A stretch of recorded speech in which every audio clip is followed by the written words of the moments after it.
Hi everyone, welcome back to Manu teachers channel. So ఇవాల్టి క్లాస్లో మనం ఆర్ట్ ఇన్ ఎడ్యుకేషన్ అని రివైజ్డ్ బిఎడ్ నుంచి తీసుకున్న సిలబస్ ఇది. దీంట్లో భాగంగా ఫస్ట్ యూనిట్ అనేది స్టార్ట్ చేశాము. సో దాంట్లో భాగంగానే ఇవాల్టి క్లాస్లో క్లాసికల్ ఇండియన్ ఆర్ట్స్ గురించి చూస్తున్నాం. ఇప్పటిదాకా జరిగిన క్లాసెస్ మీరు చూడలేదంటే కనుక ఈ వీడియో ఎండింగ్లో ప్లేలిస్ట్ అనేది కనిపిస్తుంది. ఇప్పటిదాకా జరిగిన క్లాసెస్ మొత్తం కూడా మీకు అక్కడ చూసేయచ్చు. దాంట్లోనే సిలబస్ వీడియో కూడా ఉంటుంది. సో ఒకసారి ఈ వీడియో ఎండింగ్లో మీరు ప్లేలిస్ట్ అనేది చూసేస్తే మీకు అన్ని వీడియోస్ అనేటివి దొరికేస్తాయి. So coming to today's class, classical Indian arts. So ఇండియాలో ఎలాంటి ఆర్ట్స్ అనేటివి ఉన్నాయి క్లాసికల్ ఫామ్లో అనేది చూద్దాం. ఫస్ట్ చూసుకున్నట్టయితే స్కల్ప్చర్ ఇన్ ఇండియా అంటే శిల్పకారి. There is almost no individuality in Indian sculpture because figures are conceived of as shapes that are more perfect than any to be found in human models. So, ఈ స్కల్ప్చర్లో మీరు చూసుకున్నట్టయితే ఒక individuality అనేది లేదు.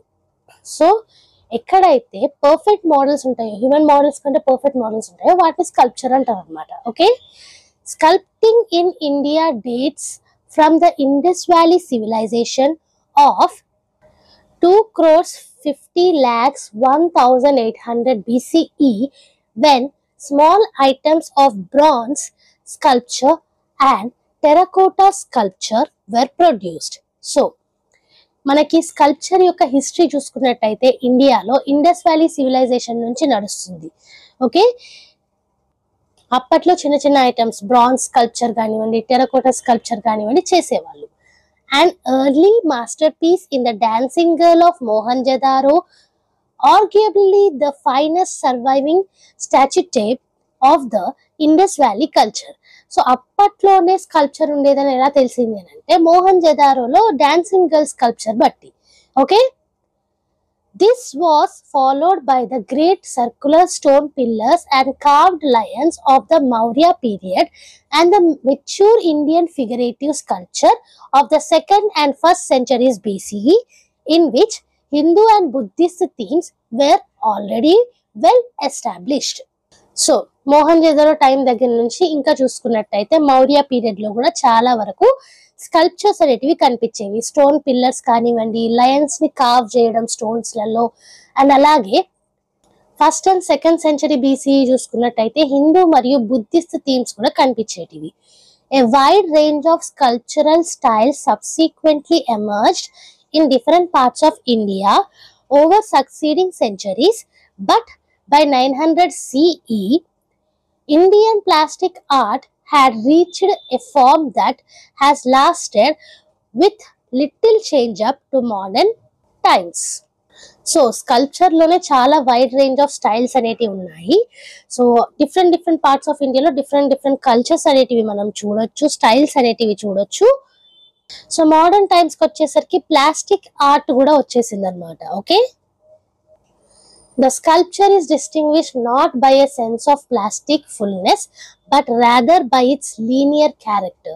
The figure is conceived from the standpoint of its outline and typically is graceful and slender with supple limbs. So plastic art forms అనేటివి చాలా famous అయ్యాయి అనమాట మోడర్న్ టైమ్స్ లో. సో ఈ ఫిగర్ అనేది స్టాండ్ పాయింట్ నుంచి చూస్తే కరెక్ట్ గా ఉండేది, అవుట్లైన్ కానివ్వండి, గ్రేస్ఫుల్నెస్ కానివ్వండి కనిపించేది అనమాట. From 900 CE onwards, this sculpture was used mainly as architectural decoration, with huge numbers of relatively small figures of mediocre quality being produced for this purpose. So, sculptures అనేటివి టెంపుల్స్లలో, స్టోన్స్లలో ఇట్లా బిల్డ్ చేసేవాళ్ళు. కానీ మోడర్న్ టైమ్స్కి వచ్చేసరికి 900 CE నుంచి ఈ sculptures అనేటివి architectural decoration కి వాడారనమాట. అందుకే చాలా ఎక్కువ నెంబర్స్ లో ప్రొడ్యూస్ చేయాల్సి వచ్చేది చిన్న చిన్న ఫిగర్స్ ని. సో క్వాలిటీ అనేది మీడియోకర్ ఉండేది అనమాట. Okay, that is one classical art form of India. ఇంకోటి చూసుకున్నట్టయితే schools of painting. There is no one style of painting in India. So ఇండియాలో ఒకటే స్టైల్ ఆఫ్ పెయింటింగ్ అయితే లేదు.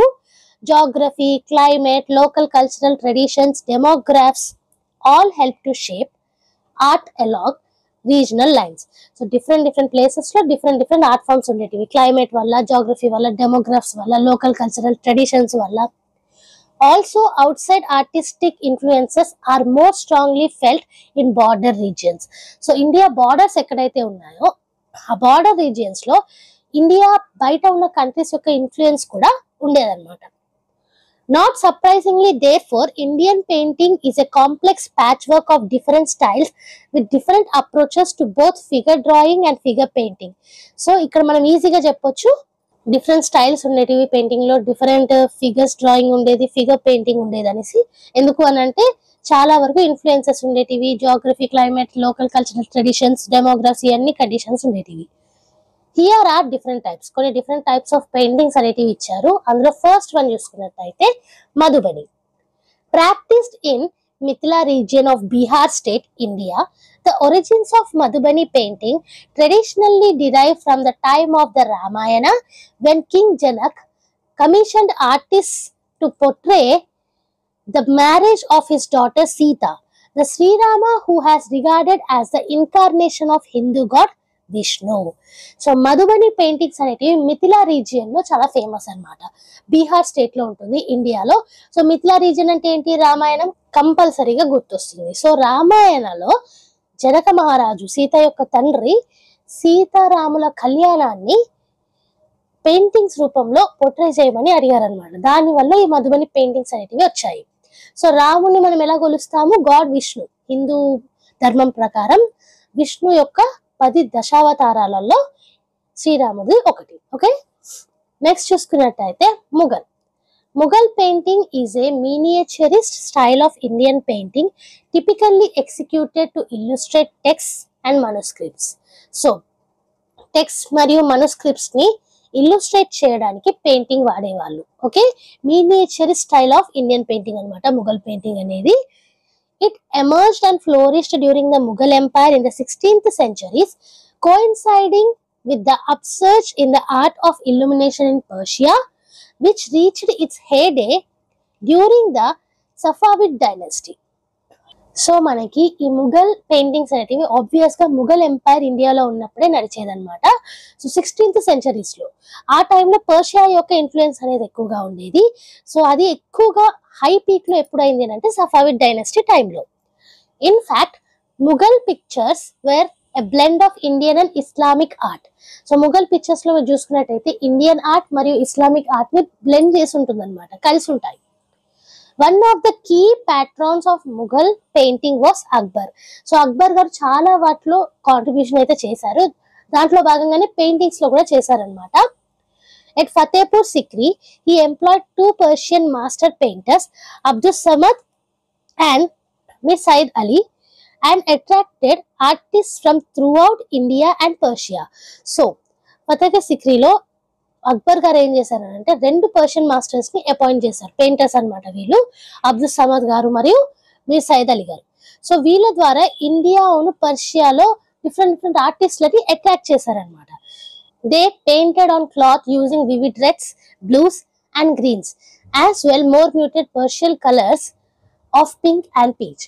సో ఒక క్లాత్ మీద, ఒక బట్ట మీద పెయింట్ చేసేవాళ్ళు. Reds, blues, greens, pink, peach ఈ కలర్స్ అనేటివి యూజ్ చేసేవాళ్ళు అనమాట. నెక్స్ట్ చూసుకున్నట్టయితే Rajput, another type of miniature court style art. So ఇది కూడా ఒక miniature court style ఆర్టే.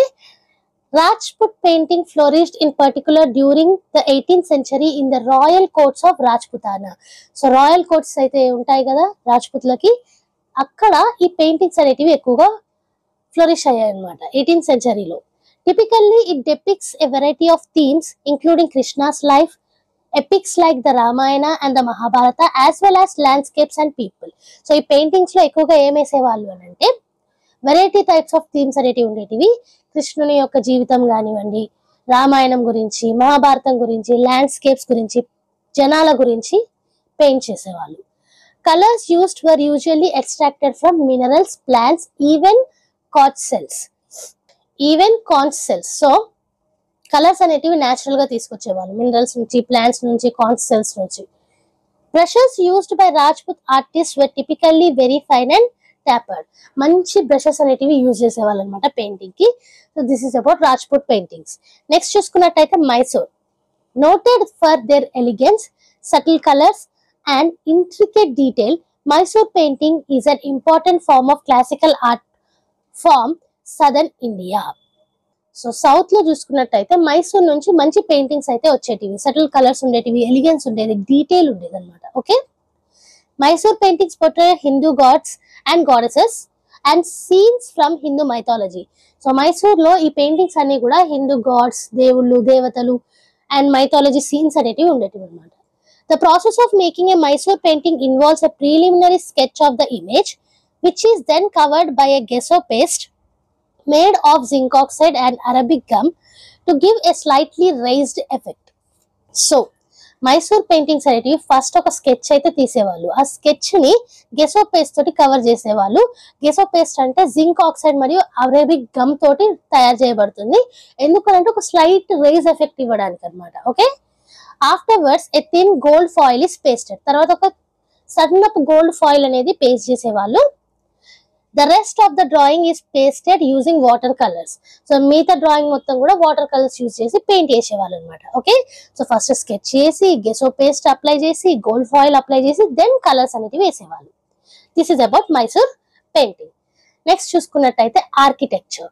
The two greatest examples of architecture from Indian subcontinent are the 11th century Kandariya Mahadeva Hindu temple at Khajuraho in Madhya Pradesh, noted for its Nagara style architecture and extraordinary erotic relief sculpture, and the 17th century Taj Mahal in Agra, Uttar Pradesh, noted for its Mughal designs and serene Islamic art, either of which can compare with the finest architectural works in the West.